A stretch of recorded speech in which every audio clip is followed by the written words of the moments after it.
मैंने आप लोग को पहले ही बोला था यार कि ज़बरदस्ती वैभव सूर्यवंशी को उंगली मत करो, ज़बरदस्ती उसके पीछे मत पड़ो। वैसे तो हमारे लौंडे के फ़ोन में जय शाह का नंबर भी है, लेकिन हमें पता था कि वहाँ पर जाने की नौबत आएगी नहीं। वो तुम्हें अपने दम पर सुलगा दे रहा भाई साहब, लेकिन श्रीलंका वाले मानते कहाँ हैं। इन्होंने तो तय कर दिया है कि अरे ओ लकड़ी, तुम क्यों पड़ी हो झाड़ में? आओ उठो और घुस जाओ मेरी। कैसी अपमानजनक बातें कर रहा है लड़का ये। अश्लील है ये लोंडा। अब वैभव ने का सीरीज फाइनल में श्रीलंका वालों के साथ क्या किया है, मैं आपको दो तरीके से समझा सकता हूँ। पहला तरीका उनके लिए जो धार्मिक है, रामायण का पाठ कर उन्होंने सुंदरकांड में जरूर पढ़ा होगा। उलटी पुलटी लंका सब जारी कोडी परा पुनि सिंधु मझारी। ये प्रसिद्ध पंक्तियां गोस्वामी तुलसीदास जी द्वारा रचित श्री रामचरितमानस सुंदरकांड के लंका दहन प्रसंग से ली गई है। इनका अर्थ बजरंगबली हनुमान जी के उस पराक्रम से है जहां उन्होंने लंका को उलट पलट कर पूरी तरह से जलाकर रास्ते दिया और अपनी पूछ की आग बुझाने के लिए वापस समुद्र में कूद पड़े। ऐसा समझ लो कि कल लंका के अंदर लंका दहन ही किया है वैभव सूर्यवंशी ने भी। लेकिन जो लोग इतने धार्मिक नहीं है, मीम वगैरह की भाषा समझते हैं, वो मीम से समझ ले कि भाई वैभव सूर्यवंशी ने कल श्रीलंका के साथ क्या किया भाई साहब बताओ। बेकसूरों को मार रही है, बहुत मारा, मतलब अब आइए रनाब बताते कि वैभव सूर्यवंशी ने फ्राई सीरीज फाइनल में लंका दहन किया। सभी लोगों को इस फाइनल का इंतजार था क्योंकि सुपर ओवर में हुई लड़ाई के बाद ये पहला मौका था जब वैभव सूर्यवंशी श्रीलंका जी टीम के सामने आने वाले थे। उनको एक तरीके से पॉइंट प्रूव करना सिर्फ लड़ाई की वजह से नहीं, बल्कि इस वजह से भी क्योंकि इस ट्राई सीरीज में उनका बल्ला भी बिल्कुल चल नहीं पाया। लेकिन जहां मार्कर बड़े होते हैं वहां बेबी बॉस खड़े होते हैं। वैभव सूर्यवंशी बिल्कुल वैसे ही दिखाई दिए जैसे आईपीएल में दिखाई दे रहे थे। वैसे तो प्रियांश आर्या भी का स्ट्राइक रेट से खेल रहे थे, लेकिन वैभव ने तो इस वनडे को बिल्कुल टी20 की समझ पे खेला है। श्रीलंका वाले अपना होश भी संभाल पाए थे, उनकी सुबह की नींद भी ठीक से नहीं खुली होगी और वैभव ने 11 बॉल में अपनी हाफ सेंचुरी पूरी कर दी। भाई साहब श्रीलंका वाले उस खिलाड़ी को ढूंढ रहे होंगे जिसने जबरदस्ती वैभव सूर्यवंशी को सुपर ओवर के बाद फुकसाया था, क्योंकि वैभव सूर्यवंशी ने श्रीलंका की गेंदबाजी लाइनअप को चीर फाड़ के रख दिया। बस एक मलाल रह गया कि सेंचुरी नहीं है, आ जाती तो मजा आ जाता, लेकिन प्लेइंग भी नहीं। 29 बॉल में 94 भी कम थोड़ी ना होते हैं। वैभव सूर्यवंशी की इनिंग से फायदा ये हुआ कि फिर बाकी किसी को तेज खेलने की जरूरत ही नहीं थी। सबने 100 की स्ट्राइक रेट या उससे कम से ही रन बनाए, लेकिन इसके बावजूद टीम इंडिया 50 ओवर में 377 बनाने में कामयाब हो गई। टीम वैभव सूर्यवंशी शुरू में ही सारा डैमेज करके चले गए थे, तो भाई इंडिया ने 50 ओवर में 377 बना लिया। यहाँ से भी अगर भारत मैच न जीत पाती तो कोई बात नहीं थी, क्योंकि वैभव का बदलाव तो बुरा हो गया था और पूरा इंडिया यही देखना चाहता था। लेकिन 377 बनाने के बाद अगर आप हार जाओ तो भी इसका मतलब ये भी है ना कि भाई आपकी अपकमिंग बॉलिंग यूनिट सही दिशा में नहीं जा रही है। लेकिन ऐसी कोई खास मेहनत इस बॉलिंग यूनिट को नहीं करनी पड़ी। श्रीलंका वालों ने पहले ट्राई किया और फिर अफसोस किया कि उन्होंने उस दिन क्यों जबरदस्ती उम्मीद की थी। यश ठाकुर और विप्रज निगम को 3-3 विकेट मिले और टीम इंडिया ने श्रीलंका को 3-1-1 311 पर ऑल आउट करके 66 रन से ये मैच जीत लिया। मजा आया। वैभव सूर्यवंशी की तारीफ में अगर आपको कुछ लिखना है तो कमेंट बॉक्स में लिखना। जो लोग वैभव सूर्यवंशी को बहुत ज्यादा मिस करने वाले हैं, आपको लंबा इंतजार नहीं करना है। अगले संडे को वैभव आयरलैंड के खिलाफ सीनियर इंडियन टीम में खेलते दिख सकते हैं। अगर ऐसा हुआ तो सचिन तेंदुलकर का सबसे यंगेस्ट डेब्यूटेंट होने का रिकॉर्ड भी टूट जाएगा। लेकिन देखना होगा कि क्या टीम इंडिया संजू और अभिषेक को बिठाकर वैभव को खिलाती है नहीं। आपको क्या लगता है कि इसकी जगह वैभव को खिलाना चाहिए, या फिर आपको लगता है अभी भाई उनको नहीं खिलाना चाहिए तो एंड देना चाहिए? कमेंट बॉक्स में अपना ओपिनियन जरूर लिखना। फिलहाल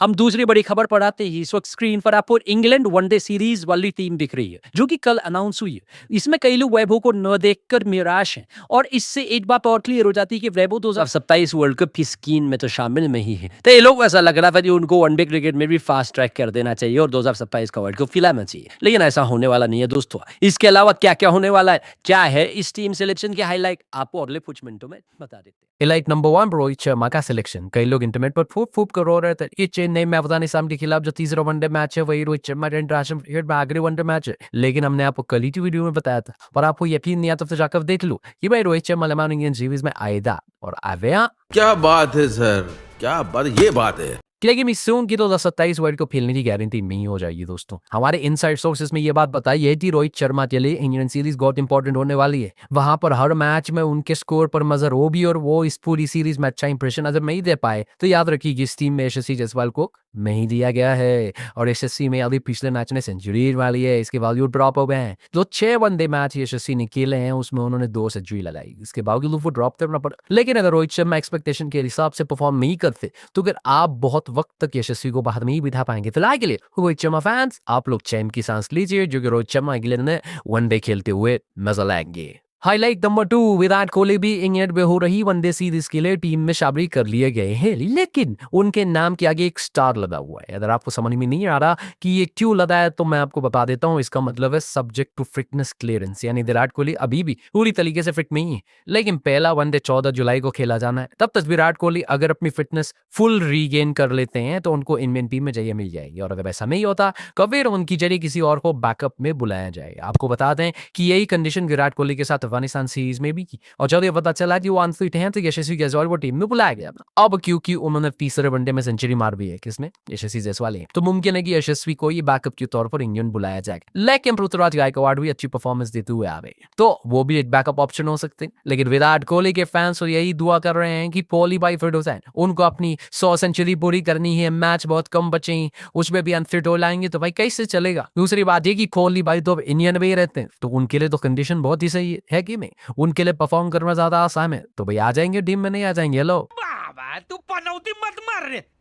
इस टीम सिलेक्शन के पीछे आई लाइक भी सुन लो, क्योंकि कई लोगों को ये बात शायद पसंद नहीं आएगी, लेकिन अब टीम देख कर यही लग रहा है कि 2023 वर्ल्ड कप में आपको टीम इंडिया के वो बहुत इंपॉर्टेंट सदस्य जिन्होंने 2023 में बहुत अच्छा करके दिखाया था वो खेल के नहीं दिखाई देंगे। पहले हैं रविंद्र जडेजा, जिनको अब इस फॉर्मेट में बहुत टाइम से शामिल नहीं किया गया है। दूसरे हैं सिराज, जिनके साथ भी यही कहानी दोहराई दी है। सिराज बहुत वक्त से Indian cricket white ball team से बाहर चल रहे हैं। जडेजा के साथ फेल हो गया, कह सकते हैं कि अब उनकी एज हो गई है, शायद टीम इंडिया या खिलाड़ियों पर फोकस कर रही है। लेकिन सिराज के साथ कई लोग ये मानते हैं कि गलत हो रहा है, क्योंकि उनकी उम्र के कई खिलाड़ी इस टीम में शामिल हैं, बल्कि उनसे कम जिन्होंने परफॉर्म किया है वो भी इस टीम का हिस्सा है। लेकिन जो है वो है, अब क्या कर सकते हैं। वाह देखो अजय दादा वो रेडियो तो कुछ बोला नहीं जा सकता, इसलिए आप कमेंट बॉक्स में ये बता दो कि आपको टीम लगी कैसी। फिलहाल कल हुए विमेंस वर्ल्ड कप में India versus south Africa match की बात भी कर लेते हैं कि विकट फर्नांडीज कौर का ये 208 T20 इंटरनेशनल मैच था, लेकिन इसके बारे में ज्यादा बात नहीं करेंगे क्योंकि ये लैंडमार्क अचीवमेंट उनके लिए खुशनुमा साबित नहीं हुई। पहले बैटिंग करते हुए टीम इंडिया से कोई भी प्लेयर आज से भी नहीं लगा पाए। शेफाली वर्मा 31 31 रन बबाता टीम की हाईएस्ट स्कोरर बनी,